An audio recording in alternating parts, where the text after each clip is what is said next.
नमस्कार मंडळी, कशा आहात? तर आपल्या बायकांचा सगळ्यात महत्त्वाचा प्रश्न असतो तो म्हणजे तवा कसा घासायचा.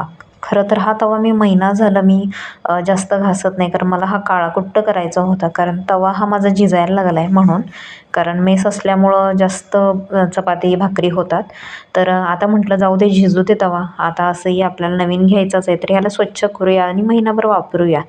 तर त्यासाठी सगळ्यात आधी मी घेतले 2 चमचे खायचा सोडा, 2 चमचे हळद घेतली आहे. मिक्स करायचं हे सगळं आणि त्याच्यामध्ये व्हिनेगर टाकायचं 2 चमचे. तुम्हाला कुठल्याही कंपनीचं पाहिजे असलं तर कुठल्या पण कंपनीचं घेऊ शकता व्हिनेगर.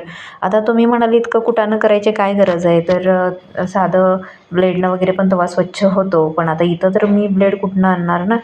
तर ब्लेड नसेल आणायचं तर तुम्ही विटकर म्हणजे जी वीट असते ती वीट तुटलेली असते त्याचा एखादा तुकडा घेऊन घासला तरी तवा स्वच्छ होतो. पण शहरात कुठनं आणणार ना हे सगळं, म्हणून हा उपाय मी करते. तर आता असंही घरातला माझ्या खायचा सोडा खूप दिवस झाला आणून पडला आहे, तर म्हटलं चला वापर करून बघूया. ही ट्रिक देखील मी एका यूट्यूब चॅनलवर बघितली होती आणि ती मी आजमावून बघितली होती आणि ती खरंच काम केली, म्हणून मग म्हटलं चला शेअर करून बघूया. तुम्ही ही ट्रिक आधी ट्राय करून बघा आणि मगच कमेंट करा. हळद, खायचा सोडा आणि व्हिनेगर हे सगळं पूर्णपणे ह्या तव्याला लावायचं. आता बघू शकता तवा खरंच काळा खूप आहे. तर हे मिश्रण चांगलं तव्याला पसरवून घ्यायचं, पुसून घ्यायचं व्यवस्थित. सगळीकडं सेम लेअर आला पाहिजे, असं जरासं जाडसर थर आला पाहिजे असं. कारण हे सगळं आपल्याला गॅसवर ठेवायचं आहे हा तवा आणि ह्याला गरम करून घ्यायचा आहे. जाडसर थर आला की कसं होतं की जो आपला हा करपलेला काळा आहे तवा म्हणजे ते करपलेलं आहे.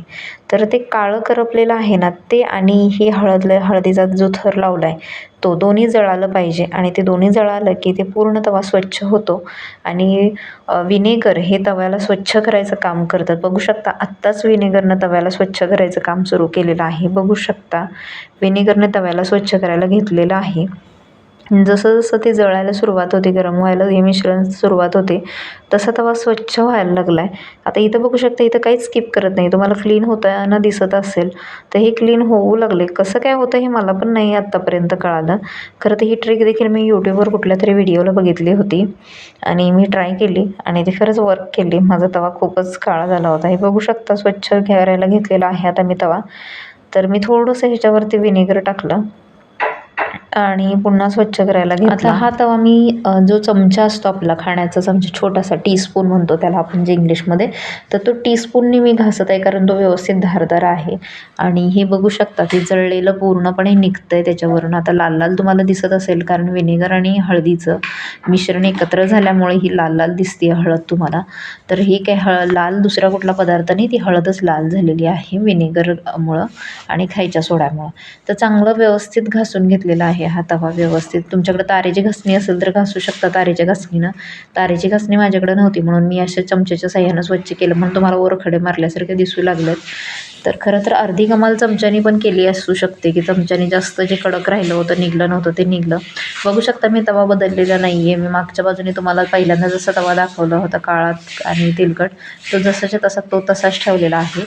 आणि तुम्हाला व्हिडिओ आवडत असतील तर चॅनलला सबस्क्राईब करा आणि हो कमेंटमध्ये सांगायला विसरू नका कुठून व्हिडिओ